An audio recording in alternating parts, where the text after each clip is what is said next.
तुम्हाला लेकर बाळ आहेत म्हणून मी तुम्हाला अँटी करप्शन मध्ये घातलं नाही, मी सांगतो।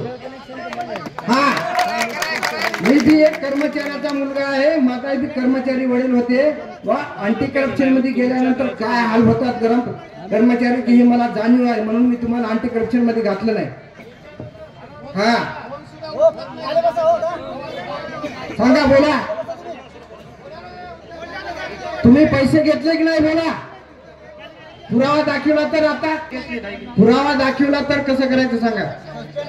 हा, आणि तुमच्यापेक्षा शेवाळकर साहेब ऐकायचं, हा, मी तुम्हाला कित्येक वेळेस सांगलं, आमच्या आदिवासींना किंवा कोणत्याही समाजाचा असेल त्याचं बिल नसेल तर करू नका, याच्याबद्दल काही शंका नाही।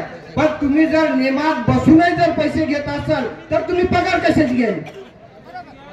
नोकरी सोडून दलाली करा ना, खूप पैसे भेटतात।